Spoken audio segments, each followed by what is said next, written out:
Hello Scorpions, welcome to Guruma Hindi tarot. और ये reading है 25 ऑफ अक्टूबर से लेके 31 ऑफ अक्टूबर तक की। तो चलिए देखते हैं आपके लिए क्या मैसेजेस है इस वीक में और आप क्या एक्सपेक्ट कर सकते हैं अपनी लव लाइफ में। Messages for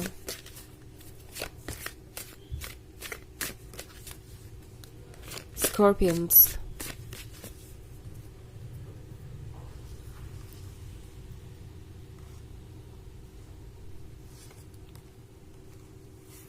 Eight of Wands, the Oak King, Knight of Wands,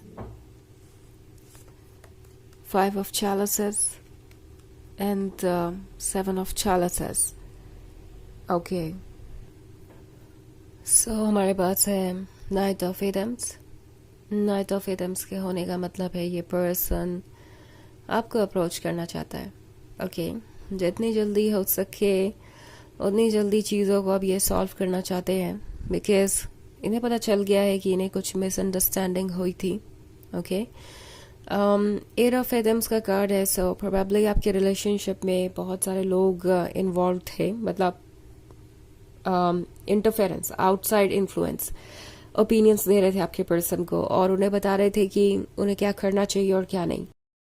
may be इनके फैमिली मेम्बर्स हो सकते हैं या फ्रेंड्स। एंड आई थिंक आपका पर्सन बहुत ज़्यादा उनकी बातों से इन्फ्लुएंस हो भी रहा था, मैनिपुलेट हो रहे थे और शायद इन्होंने इस रिलेशनशिप को बहुत कॉम्प्लिकेटेड बना लिया। इसी वजह से आपको जज किया, ब्लेम किया और कुछ केसेस में हो सकता है आपके बीच ब्रेकअप तक हो गया हो।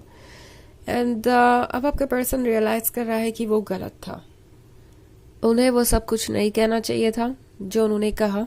इनफैक्ट फाइव ऑफ चैलेंजेस है तो इन्हें ऑफकोर्स इस बात का अफसोस है कि जो भी उन्होंने कहा वो बिल्कुल ही पॉइंटलेस था, बेसलेस था। एंड मोस्ट इम्पॉर्टेंटली जो आर्ग्यूमेंट हुई उसमें वो इतना ज़्यादा सेल्फिश हो गए कि उन्होंने ये भी नहीं सोचा कि वो कब बाउंड्री क्रॉस कर गए और कब उन्होंने कोई ऐसी बात कही जो आपको वाकई में आज तक हर्ट कर रही है। सो ये इन चीज़ों को अब समझ रहे हैं और I think the oak king पहले से ज़्यादा वॉइस है।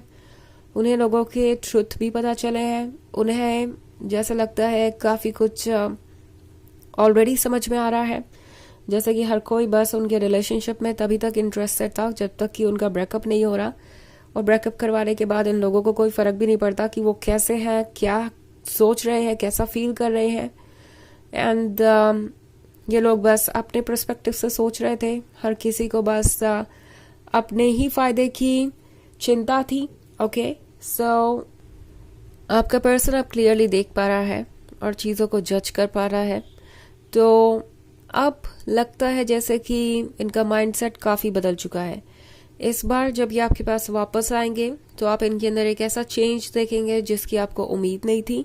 ओके, सेवन ऑफ चैलेंजेस के साथ चीज़ें परफेक्ट लगेगी ऑन द सरफेस। ये पर्सन काफ़ी कुछ कन्फेस कर सकता है आपके सामने, अपनी फीलिंग्स, अपनी गलतियां भी एक्सेप्ट कर सकते हैं, but at the same time अभी भी बहुत सारा वर्क बाकी है। ओके, यहाँ डेप्थ में बहुत कुछ ऐसा है जिसको अभी भी वक्त देना पड़ेगा। सो टैरो आपसे कह रहा है कि कुछ भी चूज करने से पहले अपने लिए वक्त लीजिए और जस्ट बिकॉज आपको कुछ ऑफर हो रहा है इसका मतलब ये नहीं है कि आप उसी पॉइंट पे उसे एक्सेप्ट कर लें।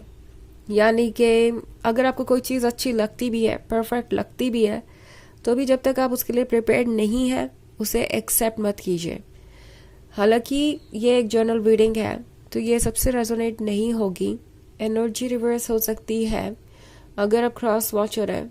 इसके अलावा अगर आप पिछले वीक की रीडिंग देखना चाहें तो उसका लिंक आपको डिस्क्रिप्शन बॉक्स में मिल जाएगा हमेशा की तरह। तो चलिए आगे बढ़ते हैं और देखते हैं और क्या मैसेजेस है आपके लिए। Messages for scorpions, ace of pentacles, queen of Adams, queen of chalices, nine of Adams and five of wands. Okay, so nine of atoms का भी कार्ड है, यानी ये पर्सन काफ़ी कुछ सोच रहा है। ये जो अकेलापन उन्हें मिला है, इसमें वो अपनी फीलिंग्स को प्रॉपरली एनालाइज कर रहे हैं और सोच रहे हैं कि ये फीलिंग्स उनके अंदर क्यों है। एक तरफ तो उन्हें इस रिलेशनशिप को गंवाने का दुख है, दूसरी तरफ इस बात का दुख है कि उन्होंने इस रिलेशनशिप को गंवाया भी तो किसके लिए। वो लोग जो इनको एडवाइसेस दे रहे थे, उन्हें तो इनकी परवाह भी नहीं है। और आपका पर्सन ये फील कर रहा है जैसे कि वो दुनिया से डिस्कनेक्टेड है। वो जो कुछ भी फील कर रहे हैं वो किसी को समझा नहीं सकते, एंड बेसिकली कोई समझने में इंटरेस्टेड भी नहीं है। उन्हें लगता है कि किसी को इस बात से फर्क नहीं पड़ता कि वो कितना सफ़र कर रहे हैं। Okay, also queen of atoms का कार्ड है, तो ऑब्वियसली ये पर्सन ये फील कर रहा है जैसे कि आप किसी जिद पे अड़े हुए हैं। एक तो अपनी तरफ से गलती उन्होंने की है जो उसकी वजह से आप बेटर हैं। उन्हें इस बात का रियलाइजेशन है, उन्हें पता है कि अगर आप क्वीन ऑफ एटम्स बने हुए हैं तो उसकी वजह क्या है, बट स्टिल कहीं ना कहीं वो फ्रस्ट्रेटेड है, गिल्ट महसूस कर रहे हैं और मन के अंदर बहुत सारी बातें चल रही है। सबसे बड़ी बात कि ये आपके प्यार के लिए तरस भी रहे हैं, एक तरीके की लॉन्गिंग है। तो ये कभी कभी आपको भी जज करते हैं। इट्स लाइक क्या ज़रूरत है स्कॉर्पियंस को इतना स्टबर्न होने की? क्या स्कॉर्पियंस मुझे फिर से माफ़ नहीं कर सकते? क्या स्कॉर्पियंस मुझे अप्रोच नहीं कर सकते? या एक बार अगर कुछ हो भी गया तो क्या स्कॉर्पियंस चीज़ों को भूल नहीं सकते? ये पर्सन ये भूल रहा है कि ये एक बार नहीं हुआ, आपने उनका ख्याल रखा है। और वैसे भी स्कॉर्पियंस, आप जिन लोगों को प्यार करते हैं आप उनका बहुत ख्याल रखते हैं, उस लेवल पे कोई और नहीं है। तो इस पर्सन को पता है कि वो है जिन्होंने इस रिलेशनशिप पे गिव अप किया है, ये आप नहीं है। आप स्ट्रांग हैं, अपनी तरफ से बहुत कोशिशें कर चुके हैं, आपने बहुत कुछ किया, बट अगर वो फिर भी इस रिलेशनशिप को नहीं निभा पाए तो ये गलती उनकी ही है। और फिर भी इनका फ्रस्ट्रेशन कहीं ना कहीं इन्हें आपको ब्लेम करने पे मजबूर करता है कभी कभी, बट देन वो भी उन्हें पता होता है कि वो भी ठीक नहीं है, वो सिर्फ बेवजह कर रहे हैं क्योंकि वो फ्रस्ट्रेटेड है और प्रॉब्लम एक्चुअली उन्हीं में है। सो अब ये क्वीन ऑफ चैलिसेस को भी देख रहे हैं। क्वीन ऑफ चैलिसेस वो लवर है जिसे कुछ और नहीं चाहिए सिवाय लव के।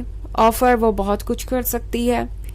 स्कॉर्पियंस इस पर्सन को समझ में आ रहा है कि आपके लव और डेडिकेशन में क्या मैजिक था, और आपका लव और डेडिकेशन तो नेक्स्ट लेवल पे है। आई थिंक ये पर्सन रियलाइज कर चुका है कि आपने बाद में मिलके भी उन लोगों से उन्हें कहीं ज्यादा प्यार दिया जो उनके लाइफ में आपसे पहले से थे।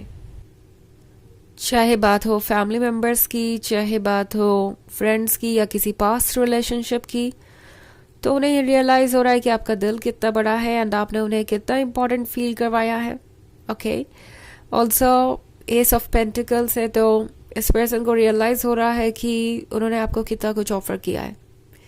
आपने उन्हें कितना कुछ ऑफर किया है। ये पर्सन ये रियलाइज कर रहा है कि जब बात आती है उनके तरफ से लव रेसिप्रोकेट होने की, तो उन्होंने क्या किया।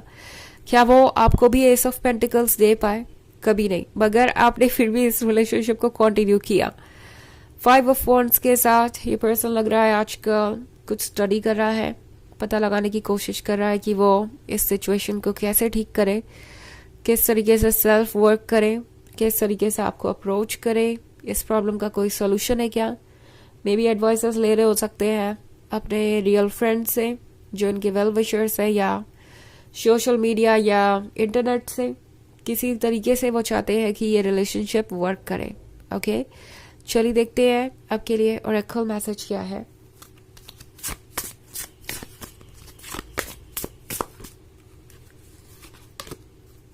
Heart's desires. The angels are supporting, guiding and protecting you as your dreams become a reality. तो ये कार्ड कह रहा है आपके ड्रीम्स रियलिटी में बदलेंगे। हालांकि ये प्रोसेस आपको थोड़ा स्लो लग सकता है, बट हम ह्यूमन से अपनी पर्सपेक्टिव से चीज़ों को देखते हैं। यूनिवर्स को पता है कि कब कौन सी चीज़ होने का सही वक्त है और वो ठीक सही टाइम पे आपके लाइफ में होंगी। ओके, तो आप प्रोटेक्टेड है, गाइडेड है, आपको किसी बात की परवाह करने की ज़रूरत नहीं है। आप बस अपने हार्ट के डिज़ायर को फॉलो करते जाइए, क्योंकि ये डिज़ायर्स ही आपको वहाँ तक लेके जाएंगी जहाँ पे आपको होना है। तो ये है रीडिंग इस वीक की। आई होप आपको अच्छी लगी होगी। Thanks for watching. Till next video, bye.